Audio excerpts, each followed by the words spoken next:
आप सभी का जैनशाला के आज के 7th सेशन के अंदर स्वागत है। आज हमारे साथ दीप्ति बहन जुड़े हैं और दीप्ति बहन हमें इरियावयम सूत्र के ऊपर बहुत ही सुंदर तरीके से उसके अर्थ का विवेचन करवा रहे हैं। तो प्रणाम दीप्ति बहन हमारे सबकी ओर से। और आज हम इरियावयम सूत्र का जो पेंडिंग मीनिंग रहा है वो देखने वाले हैं। तो स्वागत है दीप्ति बहन आपका जैनशाला। प्रणाम। पिछले सेशन में हमने इरियावैया के अर्थ में लेसिया तक किया था। इरियावैया सूत्र का थोड़ा रिवीजन ले लेते हैं। इरियावैया सूत्र का दूसरा नाम है प्रतिक्रमण सूत्र, लघु प्रतिक्रमण सूत्र। उसमें हम आते जाते जो भी जीव हिंसा करते हैं, जान के या अजान के, उसका प्रायश्चित आता है। तो वो 10 तरह से हम जीवों की हिंसा करते हैं या तो उसे दुख पहुंचाते हैं। वो अभिहया से स्टार्ट होता है। अभिहया यानी हम किसी को लात से मारते हैं। वत्तिया यानी हम धूल से उसको ढंक देते हैं, धूल के नीचे उसे दबा देते हैं। लेसिया यानी हम उसे जमीन के साथ घिसते हैं। वहां तक हमने देखा था। अब संघाइया, संघाइया यानी हम एक दूसरे को जुड़ते हैं, एक दूसरे के साथ इकट्ठे करते हैं। जैसे खारा पानी हमारे किसी बर्तन में है और उसके अंदर जब हम मीठा पानी डालते हैं तो वो जो खारे पानी के अक्काय के जीव है वो मीठे पानी के अक्काय के जीव के साथ सेट नहीं हो सकता। दोनों जीवों को की हिंसा होती है हमारे ही कारण। जैसे हम भी किसी दूसरे प्रदेश में चले जाए जहाँ यहाँ से ज्यादा गर्मी हो या ज्यादा सर्दी हो, तो हम वहां सेट नहीं कर सकते, हम बीमार हो जाते हैं। लेकिन ये अक्काय के जीव तो हमारे से बहुत ही नाजुक है। जब दोनों को हम साथ में मिलाते हैं तो वो मर जाते हैं। जैसे हम एक गांव से निकले और हमने साथ में वाटर बैग ली है, पानी हमारा खत्म हो गया है, लेकिन थोड़ा थोड़ा पानी तो होगा वाटर बैग में। और हम दूसरे गांव से जब पानी उसमें भरते हैं तो भी अगले गांव वाला पानी का जो जीव है वो दूसरे गांव के पानी के जीव के साथ सेट नहीं कर सकता, वो भी मर जाता है। इसलिए हमें क्या करना चाहिए कि या तो दो वाटर बैग रखे या तो वो अगली वाली वाटर बैग को पूरी सुखा दे अपने आप से। अगर हम उसे पोछेंगे तो लेसिया लग जाएगा क्योंकि नैपकिन से पोछनी पड़ेगी। तो इसलिए हमें या तो दो वाटर बैग रखनी चाहिए या तो अपनी तरह से वो सूख जाए ऐसी बड़ी ऊपर से मुंह वाली रखनी चाहिए। दूसरा, जब हम आम का रस निकालते हैं समर में तो कोई फ्रीज के बाहर थोड़ा रखता है कि कोई गुरु भगवान का लाभ मिल जाए। तो जब गुरु भगवान नहीं पधारते और हम तो फ्रीज का ही खाते हैं, तो दोनों को हम जो मिक्स करते हैं तो बाहर वाला आम रस तो अचित हो गया है, उसमें से तो जीव निकल गए हैं। लेकिन जो फ्रीज वाला आम रस है उसमें हम बाहर वाला आम रस डालेंगे तो वो जो फ्रीज वाला रस तो सचित है, वो जीव को किलामना होती है यानी कि उसे दुख पहुंचता है। या तो हमको वो बाहर वाला अलग से खा लेना चाहिए या तो जो अंदर रखा है उसे पहले खा के बाद में वो खाना चाहिए, लेकिन दोनों साथ में मिलाना नहीं चाहिए।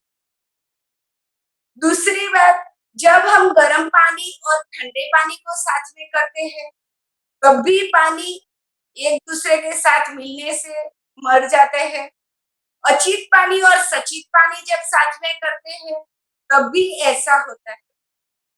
कहने का मतलब ये है कि जब दूसरे जो चीज है, दूसरे गांव का पानी है या तो अचित पानी है या हमने कुछ चीज बाहर रखी है और फ्रिज के साथ मिक्स करना है, दोनों अलग अलग वातावरण में है, तो जब भी हम उसे मिक्स करते हैं तो जीव उसमें से हिंसा लगती है, जीव को खत्म करने का पाप लगता है।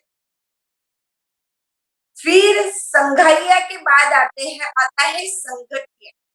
संगतिया यानी कि स्पर्श करना।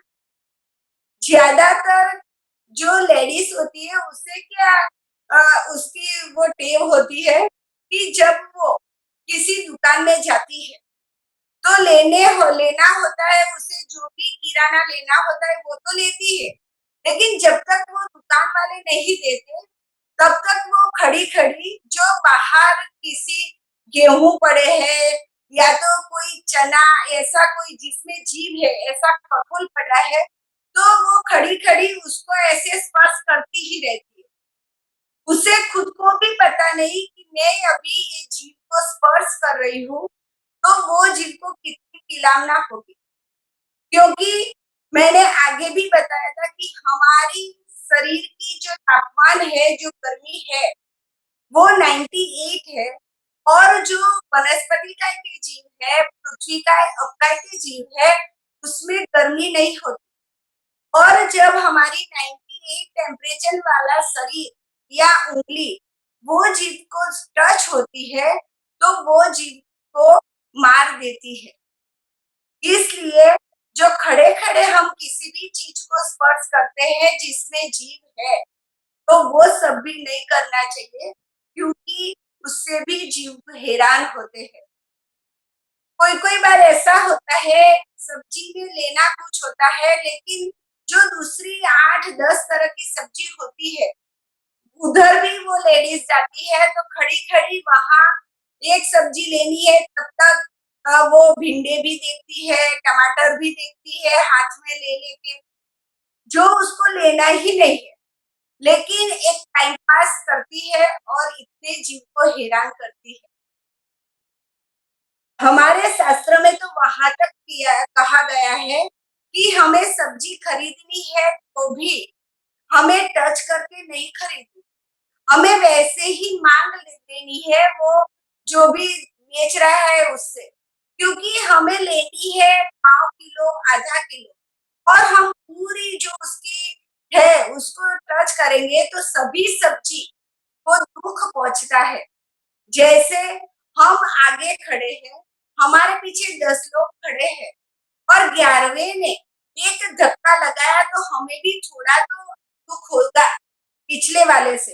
वैसे ही हम जब एक सब्जी को टच करते हैं तो साथ में रही हुई वो टोकरी में रही हुई सभी सब्जी को दुख पहुंचता है, तो हमें तो वैसे टच करना ही नहीं है।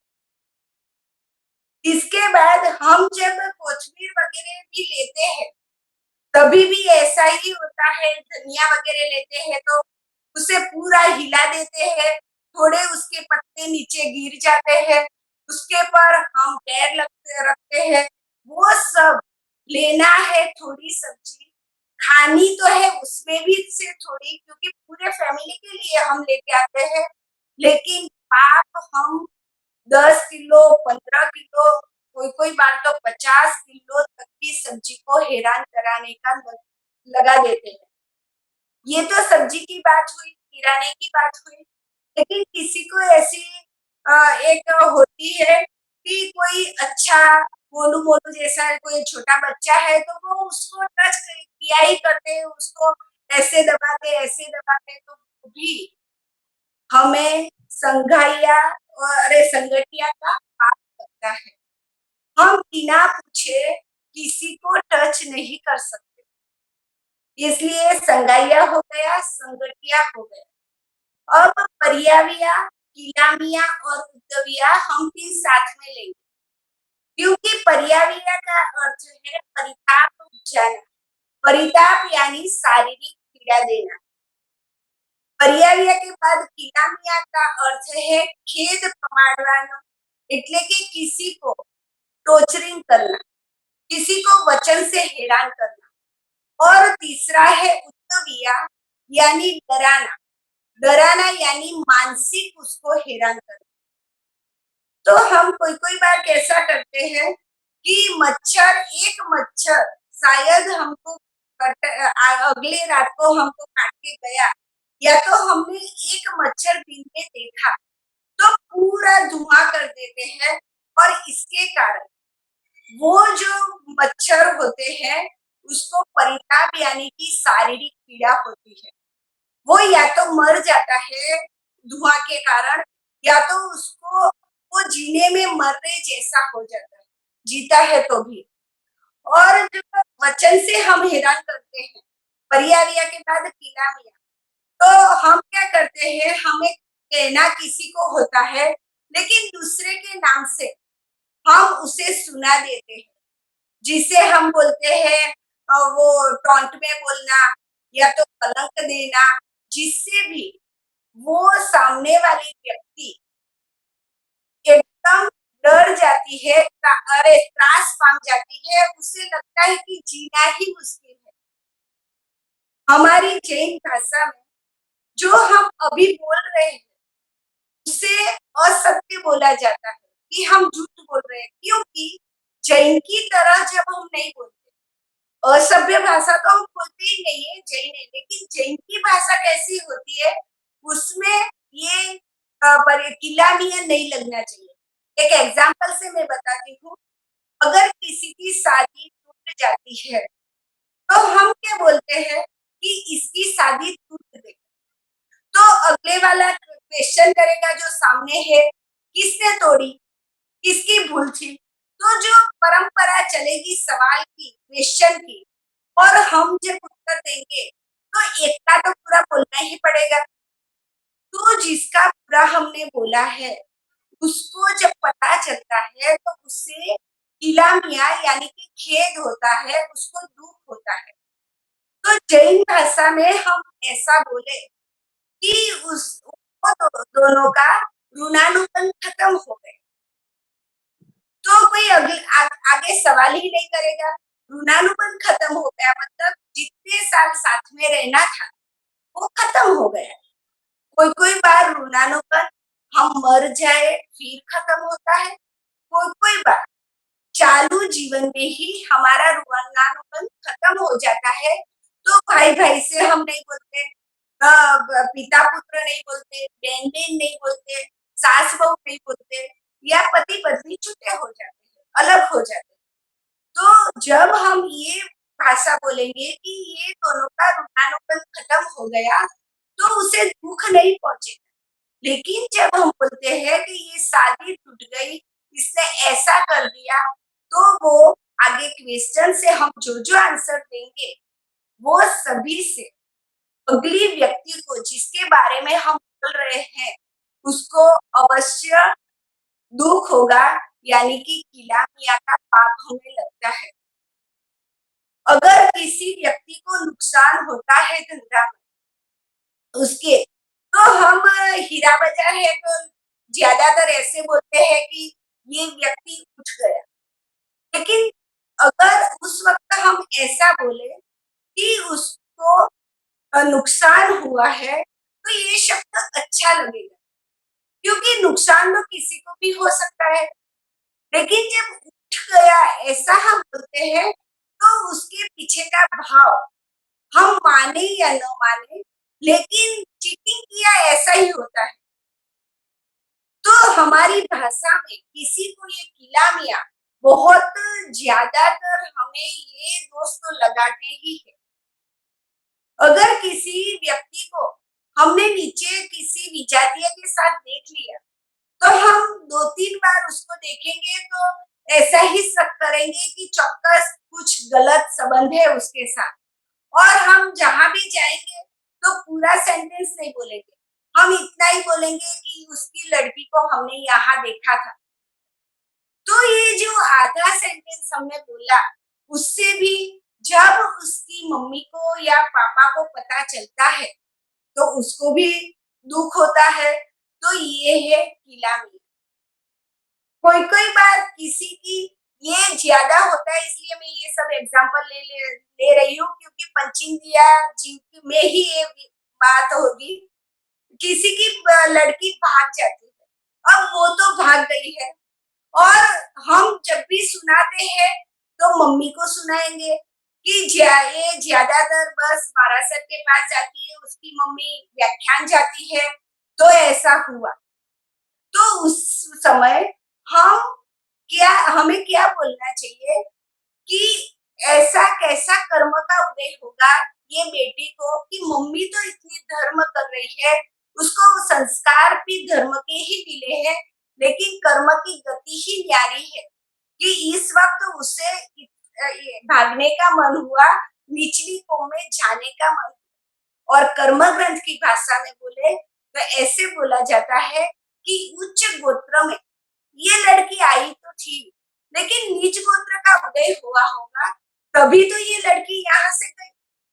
जैसे परमात्मा महावीर को नीच गोत्र में से उच्च गोत्र में लाया गया, तो ऐसा हमारे यहाँ भी हो सकता है, उच्च गोत्र में से कोई नीच गोत्र में जाए। इसलिए भाषा हमारी जो भी है वो इतनी अच्छी चाहिए कि सामने वाले को उससे साता मिले, नहीं कि हमारे बोलने से उसका दुख ज्यादा बढ़ जाए।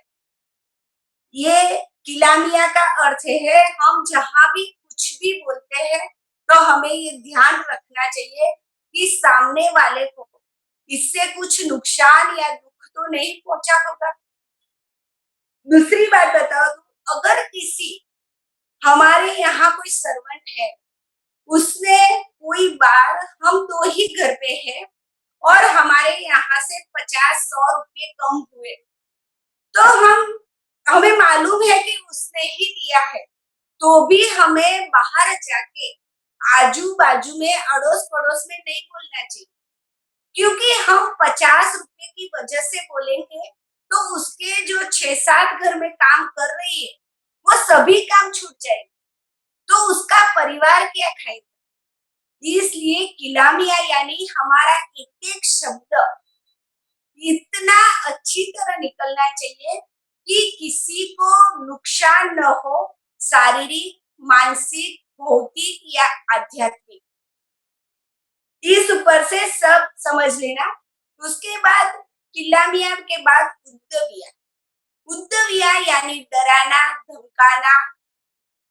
हम अभी जो डराना धमकाना बोल रहे हैं उसकी बात नहीं है, क्योंकि माता पिता जो पढ़ा रहे हैं वो गुरु भगवंत हो या गुरु स्कूल के, या जो हमारे सेठ हो जिसने हमको धंधे में लाए हो, वो तो न बोले तो सारी गड़बड़ हो जाएगी, तो उसे तो डराना धमकाना चाहिए। लेकिन ये डराना धमकाना क्या है कि हम बात बात में, छोटे बच्चे हैं खाना नहीं खाते तो हम ऐसे बोलते तुझे बाबा को दे दूंगी, तुझे गुरुकुल में मुक दूंगी, और अभी अभी की मम्मी को तो नया कुछ आया है तपोवन में भेज दूंगी। अरे तपोवन की डर तो दिखाने वाली ही नहीं है, तपोवन तो भेजना ही चाहिए। तपोवन तो अगली संस्कार आने वाली पीढ़ी को अच्छी स्कूल है, अच्छा पढ़ाती है, लेकिन अभी की मम्मी ये डर दिखाती है तुझे तपोवन भेज दूंगी, तो वो लड़का तो धर्म से विमुख होता जाएगा। डर दिखाओ पर कैसी दिखाओ जिससे उसका विकास अटक न जाए, लेकिन थोड़ी थोड़ी देर में कुछ भी करता है, तुझे ये कर दूंगी, तुझे ये कर दूंगी। और कभी तो कोई आजू बाजू वाले पड़ोस से वो बच्चा डरता है तो उसको बुला के धमकाती है। तो ये सब हुआ डरा किलामिया उद्दविया। उद्दविया यानी डराना धमकाना। और जो स्कूल में डराने धमकाने का था, वहां तो हम पेरेंट्स ने बंदी लगा दी। हम पेरेंट्स ने कह दिया कोई भी टीचर किसी को मार नहीं सकता। अगर टीचर नहीं मारेंगे तो कौन मारेगा, कौन उसे पढ़ेगा, और पढ़ते वक्त तो मारना जरूरी ही है, और बगैर कारण तो कोई टीचर मारेगा ही नहीं। मेरे पास एक बता दूं, मेरे पास पाठशाला के बच्चे आते थे पहले, लॉकडाउन के पहले, अभी तो मैंने चालू नहीं की। तो एक स्टूडेंट की मम्मी आई कि कल आपने इसको मारा था। मैंने बोला हाँ। तो कि तो वो आने की ना बोल रहा है, तो मैंने बोला नहीं भेजने का, जो वो मार के कारण नहीं आना चाहता तो नहीं भेजने का।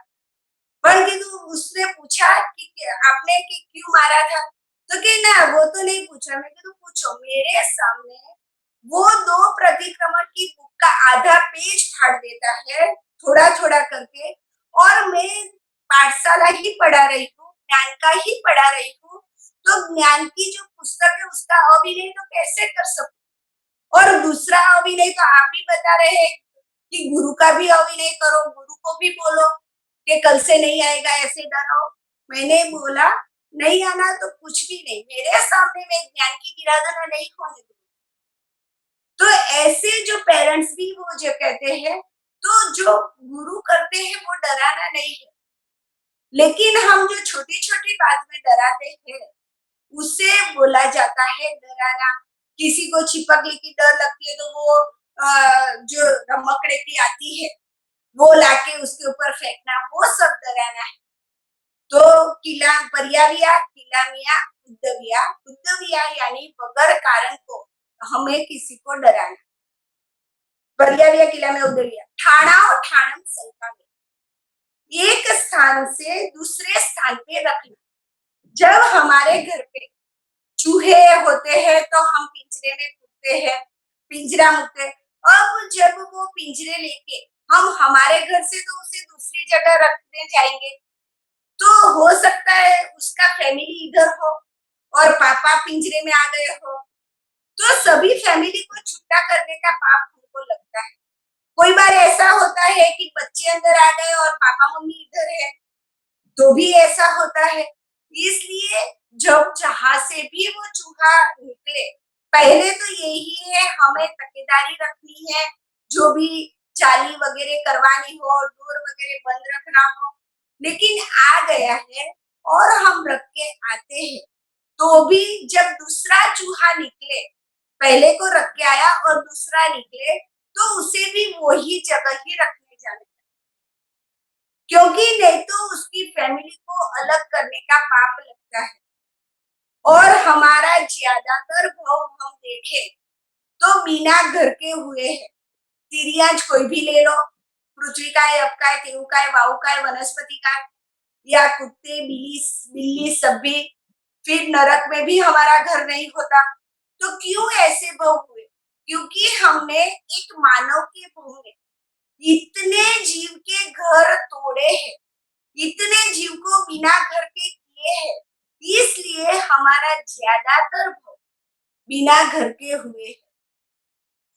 ये सब कर्म का पूरा गणित है। जब तक हम ये नहीं पहचानेंगे, तब तक हमें पता ही नहीं चलेगा कि हम किसी को बेघर करते हैं तो क्या हालत होती है। तो ठाणाओ ठाणम संकामिया यानी कि एक स्थान से दूसरे स्थान पे रखना। अब हमारे जब हम झाड़ू लेते हैं, तब कूड़ा लेते हैं, तब साथ में कोई कॉकरोच आता है या तो चींटी आती है, उसको भी हम बाहर रख देंगे, तो उसका घर तो हमारे घर में था। ऐसे जिस चीज का जीव को हम बाहर रखते हैं, रखना पड़ता है, तो तब भी हमें दुख होना चाहिए। और जब रखते हैं फिर हमें प्रायश्चित यानी कि भाव आलोचना लेनी चाहिए।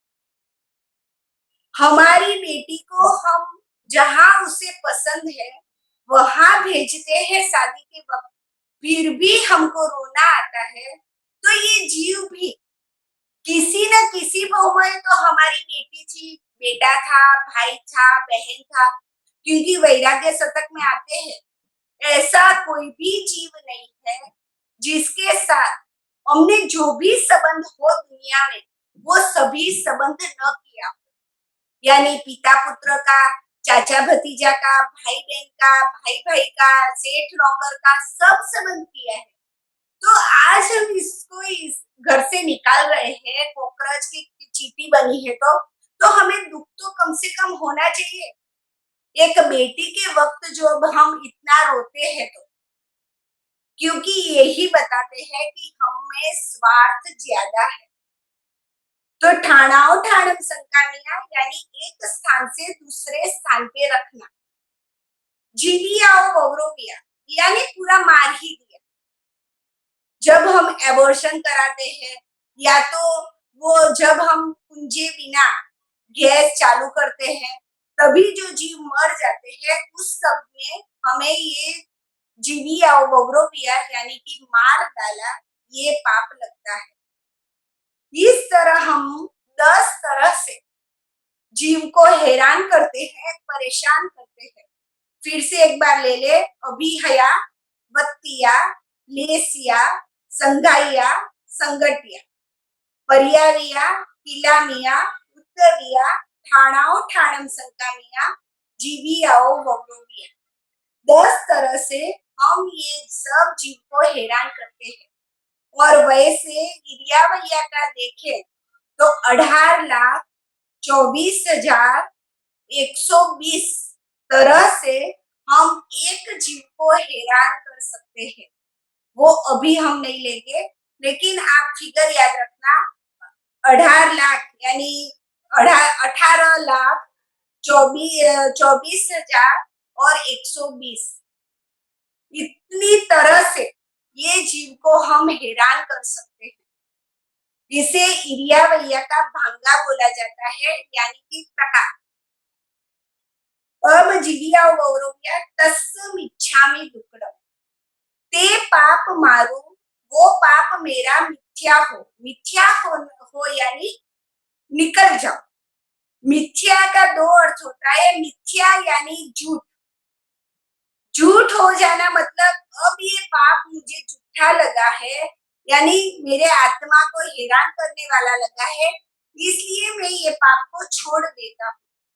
एक बार सच्चा मिच्छामी दुक्कडम ये है कि एक बार मिच्छामी दुक्कडम बोलने के बाद ये पाप फिर से न हो।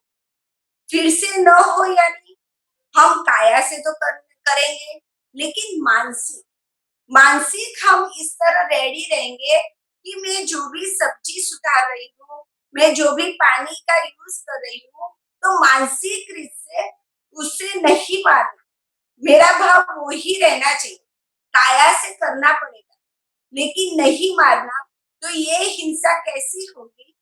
जब कोई माँ बच्चे को एक चाटा लगाती है, तो बच्चा तो रोता है कि नहीं रोता, लेकिन माँ अवश्य रोती है।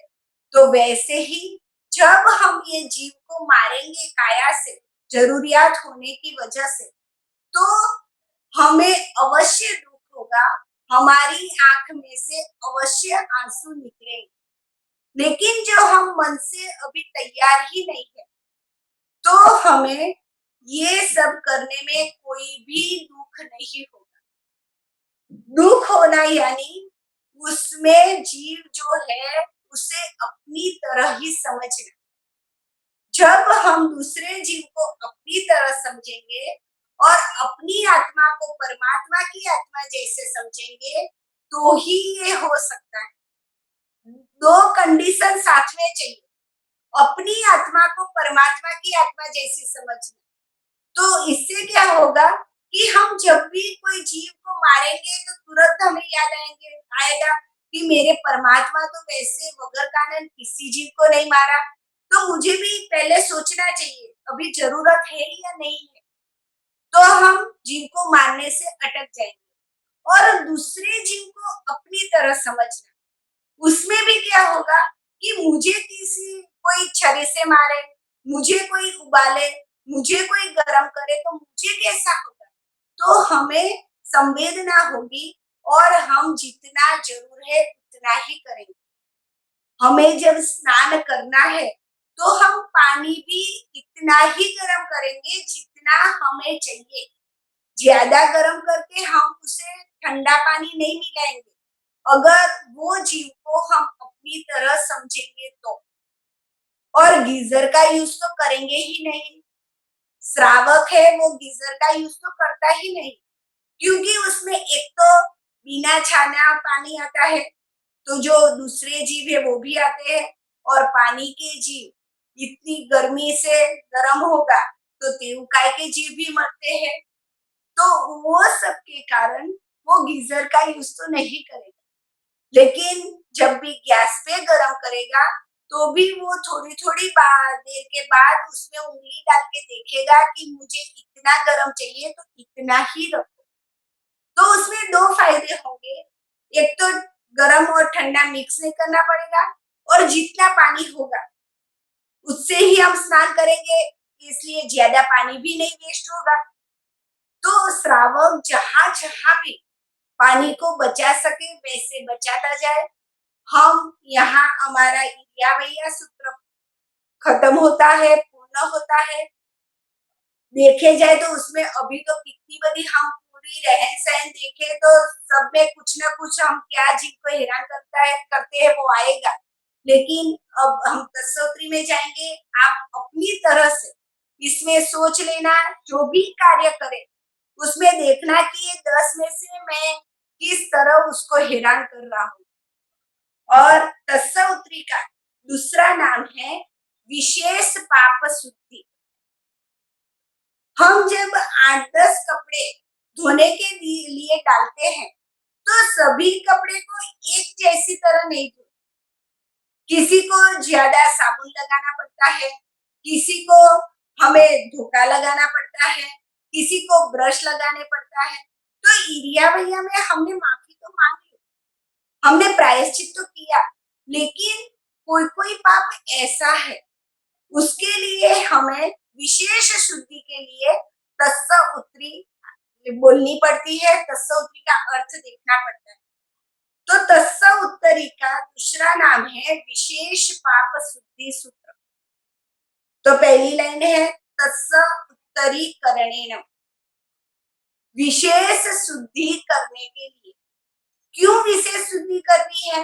तो हमने जो भी पाप किया है वो कर्मबंध होगा पाप के कारण। तो 4 तरीके से कर्मबंध होता है, स्पृष्ट, बद्ध, निधत्त और निकाचित। जब भी हम कर्मबंध करते हैं तो ये 4 टाइप्स में से कुछ नहीं कुछ होता है, स्पृष्ट, बद्ध, निधत्त और निकाचित।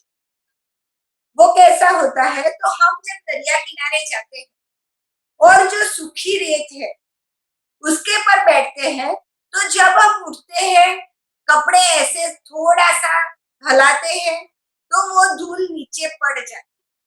तो स्पृष्ट बंद ऐसा है बंद कि वो थोड़ा सा हमने इरिया भैया बोल दिया तो वो कर्म खत्म हो गए। अब दूसरा है स्पृष्ट के बाद बद्ध। बद्ध यानी हम भीनी माटी में बैठते हैं, गीली माटी में बैठते हैं, तो जब तक वो सूखा नहीं जाएगा हमारा कपड़ा तब तक वो माटी नहीं गिरे, थोड़ी देर लगती है, तो उसे बोला जाता है बद्ध। उसके लिए हमने प्रतिक्रमण करना पड़ता है। तीसरा है निधत्त। निधत्त ऐसा है कि हमारे कपड़े पे तेल का धब्बा लग गया है, उसपे जो रेत आके चौटेगी उसको हमको साबुन से घिसना पड़ेगा, वैसे नहीं जाएगा। तो उसके लिए हमको प्रायश्चित लेना पड़ता है, भव आलोचना लेनी पड़ती है। और जो निकाचित कर्म है वो धब्बा लगने के बाद वो कलर निकलता ही नहीं, जैसे हमारे कपड़े पे डामर लग जाता है जो रोड पे होता है, वो कपड़ा फट जाएगा लेकिन वो नहीं निकलेगा। तो निकाचित कर्म तो हमें भुगतने ही पड़ते हैं। उसमें भी ऑप्शन आएगा, लेकिन वो कर्मकांड करोगे तब पता चलेगा। अभी तो इतना ही याद रखो कि निकाचित भुगतना पड़ता है, उसमें भी फेरफार होता है लेकिन वो कर्म ग्रंथ में आएगा। तो इस सूत्र में तत्सवत्री में जो हमारा स्पृष्ट और बद्ध कर्म था वो शायद प्रतिक्रमण से या इरिया वैया से निकल गया, लेकिन जो निधत्त कर्म है और जो निकाचित कर्म है उसको थोड़ा हमको कम करना है, उसकी जो तीव्रता है उसको कम करना है। इसके लिए तत्सवत्री सूत्र में बताया है कि हमें आगे क्या करना। तो तत्सवत्री यानी विशेष शुद्धि करने के लिए तत्सवत्री करने, प्रायश्चित करने, हमको प्रायश्चित लेना चाहिए गुरु भगवंत के पास। पहले तो हमें आत्म साक्षी से निंदा करनी चाहिए कि खरेखर मैंने ये गलत काम किया है, मैं श्रावक हूँ, मैं जैन हूँ या तो मैं मनुष्य हूँ, तो ऐसे काम मुझे नहीं करना चाहिए। वो अंदर से हमें पहले फील होना चाहिए, फिर हमको प्रायश्चित लेना है। लेकिन प्रायश्चित में एक कंडीशन है कि प्रायश्चित कैसे लेना। तो प्रायश्चित करणेनम के बाद आता है विशो ही करणेनम। विशो ही करणेनम यानी मुझे पूरा शुद्ध होना है, विशुद्ध होना है, ये सोचकर हमें प्रायश्चित लिखना शुरू करना है। जितनी तीव्रता से हमने पाप किया है उतनी ही तीव्रता उसमें गुरु भगवान को दिखाई दी जाए, इस तरह हमको लिखना है। अभी जो राइट रॉन्ग की जो बुक निकली है वो तो छोटे छोटे बच्चे के लिए है, क्योंकि उसके पास ज्यादा ज्ञान नहीं है या तो किस तरह लिखा जाए वो भाषा नहीं है। लेकिन हमारे लिए तो ये राइट रॉन्ग नहीं करना है, हमें तो पूरी तरह ये पाप को लिखना है, जिस तरह हुआ उस तरह, तो हम पूर्ण रूप से विशुद्ध हो सकते हैं। शुद्ध होना और विशुद्ध होना दोनों में बहुत फर्क है, जैसे ज्ञान और विज्ञान। हमें जो ज्ञान है उसे हम ज्ञान कहेंगे और जो वैज्ञानिक के पास जो ज्ञान है उसे हम विज्ञान कहेंगे। विज्ञान यानी सूक्ष्मता से वो ज्ञान होना। वैसे ही शुद्ध यानी हम पाप को लिख देंगे तो शुद्ध होंगे, लेकिन विशुद्ध यानी सूक्ष्मता से वो पाप को लिखना। आज ही मेरी एक महाराज साहब के साथ बात हुई, वो भाव आलोचना लिख रहे थे। मैंने महाराज साहब को पूछा कि आपने क्या लिखा भाव आलोचना में, मुझे जानना नहीं है लेकिन आप किस तरह लिखते हो। तो तब महाराज साहब ने लिखा कि मुझे क्रोध आया, मुझे ये आया, ये आया, ये सब लिखा। तब मैंने महाराज साहब को पूछा कि ऐसा भी कोई बार हुआ होगा कि आपको एक ही माले गए और गोचरी आ गई, दूसरे माले पे आपको जाने की आवश्यकता नहीं रही, तब आपको थोड़ी तो रति यानी कि खुशी हुई होगी कि आज जल्दी काम हो गया। तो महाराज साहब के ऐसा तो होता ही है, क्योंकि आके हम स्वाध्याय करेंगे। मैंने बोला स्वाध्याय तो बाद में आप करोगे, लेकिन वो गोचरी मिल गई तब जो थोड़ी हाश हुई उसकी आलोचना आपने लिखी। अभी दीक्षा हुई है, छोटे महात्मा है, तो कि वो तो आपने लिखी, तो कि नहीं वो थोड़ी लिखनी होती है। मैंने बोला कि हम जब भी द्वेष करते हैं वो तो आलोचना में लिख देते हैं, लेकिन हमने जब राग किया वो आलोचना तो कहाँ ली। मैंने इससे क्रोध किया वो तो लिख दिया, लेकिन मुझे मेरे बेटे पे, मुझको मेरे पति पे जो राग है, लव है, वो तो हमने क्या कहाँ लिखा। तो वो सब आलोचना तो हमारी बाकी ही है। तो हम कैसे विशुद्ध हो, क्योंकि सूक्ष्म से सूक्ष्म बात लेनी है।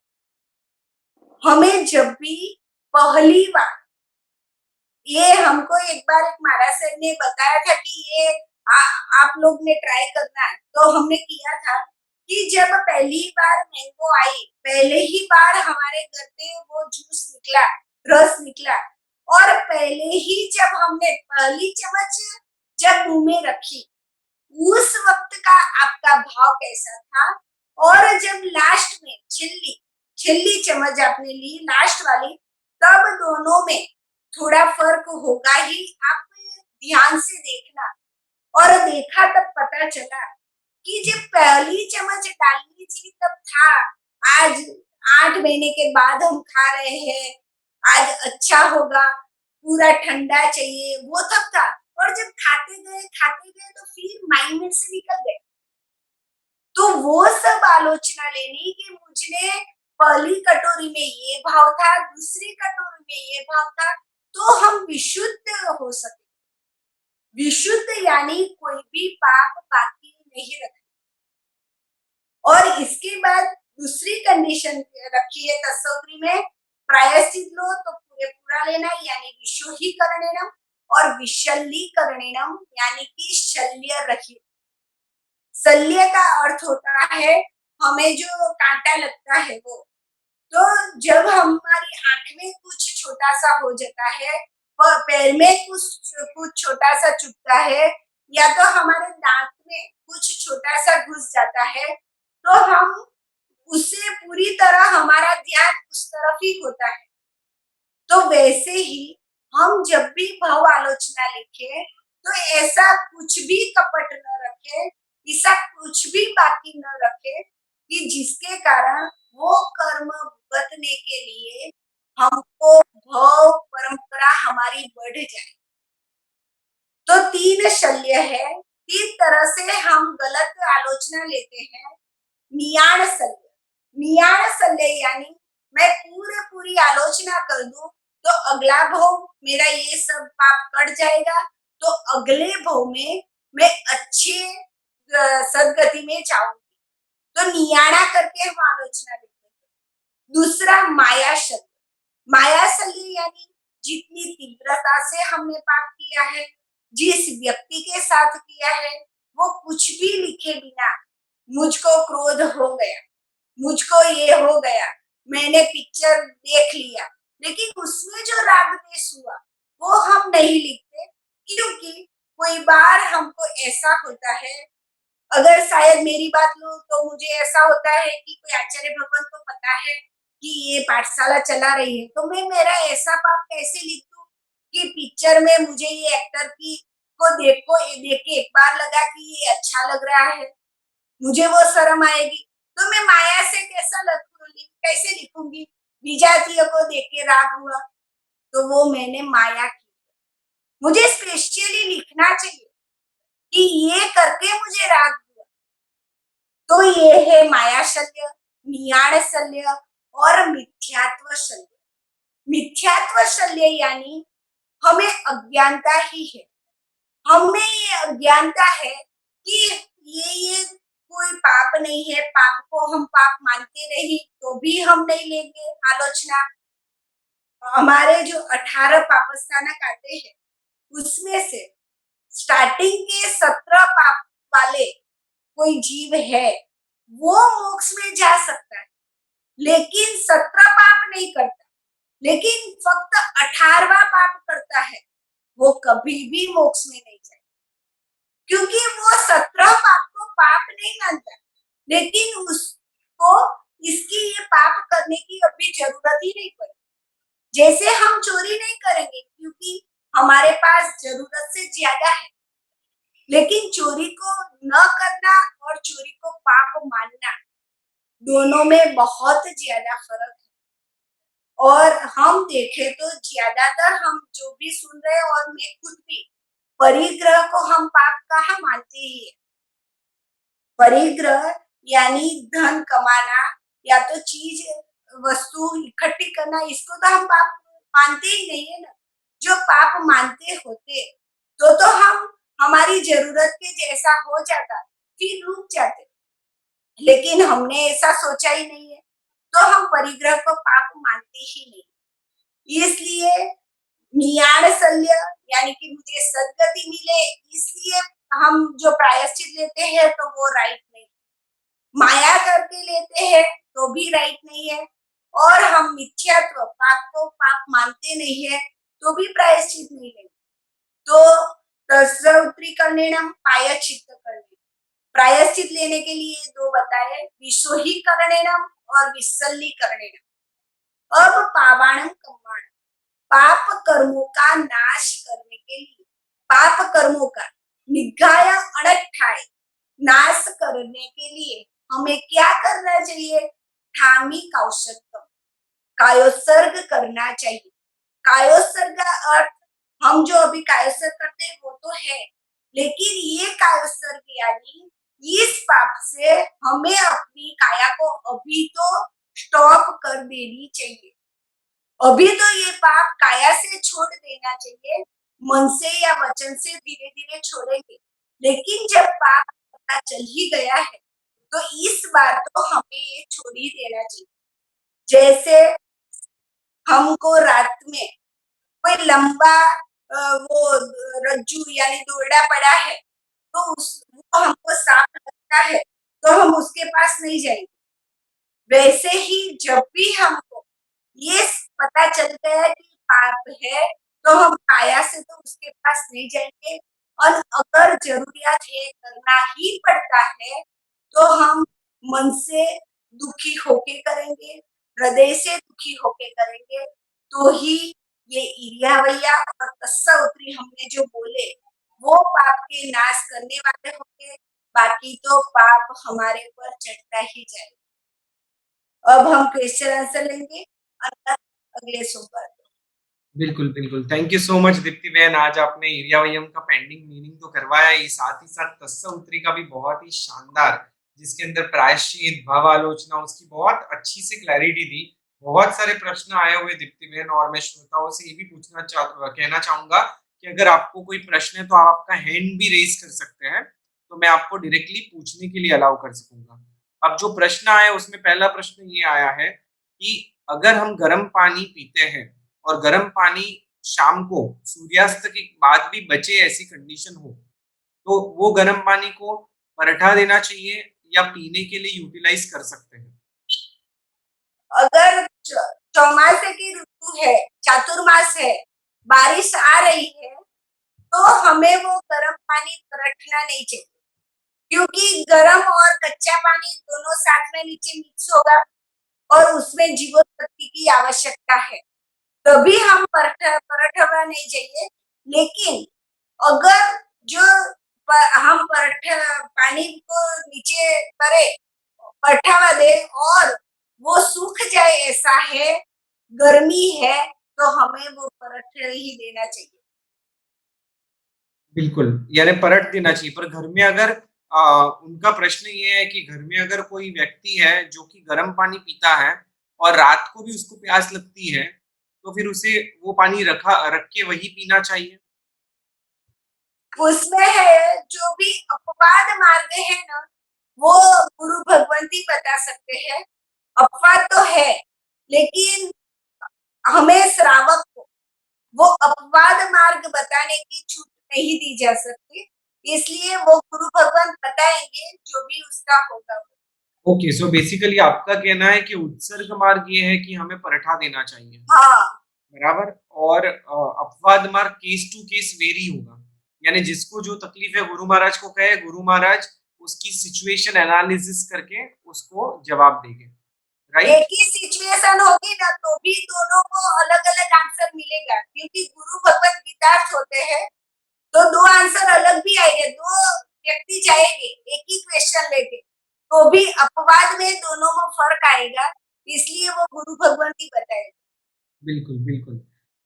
दीप्ति बहन, एक प्रश्न आया है कि अगर हम मच्छर को घर के बाहर नहीं भगाएंगे, यानी कि यूजुअली वो जीव को एक जगह से दूसरी जगह नहीं पहुंचा दिया, तो शायद ऐसा हो सकता है कि फिर घर में कुछ जलाना पड़े, धुआं करना पड़े, या इलेक्ट्रॉनिक रेपेलेंट भी आजकल लोग यूज करते हैं, तो बेटर क्या है, उसको भगा देना बेटर है? पहले तो ये है कि हमको सहन ही करना चाहिए, पहला तो वही है, क्योंकि वो मच्छर होके भी हमारा 10 ग्राम से ज्यादा खुद नहीं पिएगा, और वो भी जिसका मीठा होगा यानी मधुर होगा, उसका जो खारास वाला है उसका तो पिएगा ही नहीं। तो पहले तो ये है कि हमें सहन करना चाहिए, और जब निकालना ही है, हम सहन नहीं कर सकते, तो देखना इसमें हिंसा कम है, और साथ में हमारा परिणाम भी निष्ठुर न हो जाए। ये जो भी इलेक्ट्रिक निकले हैं, उसमें तो क्या होता है, हमारा परिणाम भी निष्ठुर हो जाता है, और हम निकालेंगे, थोड़ी मेहनत करेंगे तो क्या होगा, हम थक जाएंगे तो थोड़ी देर बैठ जाएंगे, तो हमें लगेगा कि अब रहने दो, अब थक गए, तो एकाध दिन ज्यादा भी मच्छर हमारे घर पे रह सकता है, इसलिए पूरा विवेक करके करना। बिल्कुल, बिल्कुल दीप्ति बहन। एक दूसरा प्रश्न ये आया है कि मिच्छामी दुक्कडम का हम जनरल मीनिंग समझते हैं माफी मांगना, पर उसका लाइक और इन डेप्थ मीनिंग जानना चाहते हैं कि मिच्छामी दुक्कडम का क्या मतलब है एक्चुअली? मिच्छामी दुक्कडम का माफी मांगना तो है ही, लेकिन अब हम जो भी प्रतिक्रमण करेंगे, तब तो डायरेक्ट जीव तो हमारे सामने है नहीं, वो उसको तो हमने मार दिया, जो भी पानी के थे, सब्जी के थे, तो एक अर्थ है माफी मांगना, जब वो सामने है, हमारे सामने, तब माफी मांगना उसका अर्थ होगा। और जब वो जीव हमारे सामने नहीं है, या तो उसे उसे कुछ पता ही नहीं चलता कि हम माफी मांग रहे हैं, तब माफी तो मांगना है, लेकिन वो गुरु भगवान के समक्ष यानी कि प्रतिक्रमण के समक्ष हमको माफी ही अर्थ होगी, लेकिन तब हमें एक निश्चय करना है, एक नियम लेना है कि अब मुझे ये जीव को मैं नहीं मारूंगा। इसलिए मिच्छा भी दुक्कड़म का तब अर्थ ये होता है, मेरा ये पाप मिथ्या हो जाओ, यानी कि मेरे में से ये पाप निकल जाओ। सामने है तो माफी है उसका, और जब हम वो नहीं है और प्रतिक्रमण में बोलते हैं, तब हम नियम लेते हैं, परमात्मा के पास शक्ति मांगते हैं कि मुझसे मुझ में से ये पाप निकल जाओ। बिल्कुल, बिल्कुल। Thank you so much Deepti बहन। एक प्रश्न ये भी आया है कि आपने आज कर्म 4 प्रकार से बनते हैं ऐसे बताया, जिसमें स्पृष्ट, बद्ध, निदत, निकाचित बताया। तो ये निकाचित कर्मों को इराडिकेट करने के लिए, यानी उसको निकालने के लिए, हमें कौन-सी उपायों को अपनाना चाहिए? निकाचित बद एक तो ऐसा है कि अगर हम श्रेणी चढ़ जाए, श्रेणी यानी 8वें गुणस्थानक से शुरू होती है, तो निकाचित कर्म भी खत्म हो जाएगा। जैसे हमने देखा, अर्जुन माली दृढ़ प्रहारी हत्या करके वो ही भव में दीक्षा ले लेते हैं और श्रेणी चढ़ गए, तो वो कट हो जाएगा। और नहीं तो हमें क्या, तपस्या करनी चाहिए। तपस्या यानी हमारे जो 12 वेद, बाह्य और अभ्यंतर, वो निकाचित कर्म तो निकलेंगे ना निकले, लेकिन उसमें से रस कम कर दे। हमारे परमात्मा महावीर स्वामी ने 25वें भव में 11 लाख समथिंग मासक क्षमण किए थे। तो उसके कारण क्या हुआ, जो 27वें भव में कान खिले तो गए, लेकिन वो रस कम हो गया, इसलिए महावीर स्वामी को दया कर्मबंध नहीं हुआ। तो रस कम तो हो ही जाता है। और हमें क्या होता है, दो ताव में हम अशांता में इतने चले जाते हैं कि नया कर्मबंध हमको 5 डिग्री ताव है ऐसा बनता है। तो निकाचित कर्म तपश्चर्या से, यानी 12 वेद ले लेना, 6 बाह्य और 6 अभ्यंतर, कुछ भी करे तो उसमें से निकाचित का रस कम होता है, और श्रेणी चढ़े तो वो पूरा ही खत्म हो जाए। बिल्कुल, बिल्कुल। एक प्रश्न ये आया है कि हम जब अपर कास्ट और लोअर कास्ट की बात करते हैं, तो उसके साथ किस तरह कर्म जुड़ते हैं? यानी कर्म से उसको कैसे समझना है? उच्च गोत्र और नीचे गोत्र, हमारे वहाँ जो अपर कास्ट और लो कास्ट है, वो कर्म गोत्र के नाम से पहचाने जाते हैं। उच्च गोत्र उसे बोला जाता है जिस गोत्र में, यानी कि जिस जाति में हम चलते हैं, उसमें हमें जो भी लाभ होना वो इजीली हो जाए। इजीली हो जाए यानी कि अब अगर हम जैन हैं, तो कहाँ भी जाएंगे, हम भोजनशाला या धर्मशाला ढूंढते हैं, और किसी व्यक्ति को पता चलता है कि ये जैन है, तो पहले हमको अपने घर पे ले जाएगा, हम हमारे पे विश्वास करेगा। यानी जो भी लाभ होता है वो जैन नाम से, या तो जो अपर कास्ट है उसको जल्दी मिलती है। उसे हम गोत्र से पहचानते हैं, उच्च गोत्र। और नीचे गोत्र में क्या होता है, हम भले गंभीर, हम जितना भी अच्छे हो, लेकिन वो कास्ट के नाम से हमको ले जाने के लिए उतना जल्दी रेडी नहीं होगा। जैन में भी कोई खराब होते हैं, फिर भी जैन नाम से उसको ले जाएगा, लेकिन हम अदर कास्ट में कोई में है, तो हमें जल्दी ले जाना कोई पसंद नहीं करेगा, तो उसे हम बोलते हैं नीच गोत्र। जो अभी राजकारण वगैरह में जो सीट दी जाती है, या तो कोई निचली कौम को वो पढ़ने में वो सीट दी जाती है, वो सबका हमारे कर्म में कोई बात नहीं आता। हमारे कर्म में तो ये बताते हैं कि उच्च गोत्रों को जो फैसिलिटीज, यानी कि उसके ऊपर जो ट्रस्ट करके लाभ मिलता है, वो सब उसको ज्यादा मिलेगा। बिल्कुल, बिल्कुल। यस, तो दीप्ति बहन, इसी के साथ हम आज के सेशन को विराम देंगे और अगले सेशन में हम अनर्थ सूत्र के मीनिंग के लिए वेट कर रहे हैं। आपके पास बहुत ही सुंदर अनर्थ सूत्र का मीनिंग हमें करना है। तो जगत के सभी जीवों का कल्याण हो, जगत के सभी जीव हमारे मित्र हैं, कोई भी हमारा वैरी नहीं है, इस भावना से प्रार्थना। अणु परमाणु शिव बनी जाओ, अक्खा विष्णु मंगल थाओ, सर्वे जीवो मोक्षे जाओ। कामे सर्व जीवे सव्वे जीवा खमन्तु मे, मित्ति में सर्व भूतेषु वैरम मज्जन केने, सर्वथा सौ सुखी थाओ, पाप ना कोई आचरो, राग द्वेष की मुक्त बनीने, समता सौ समाजो।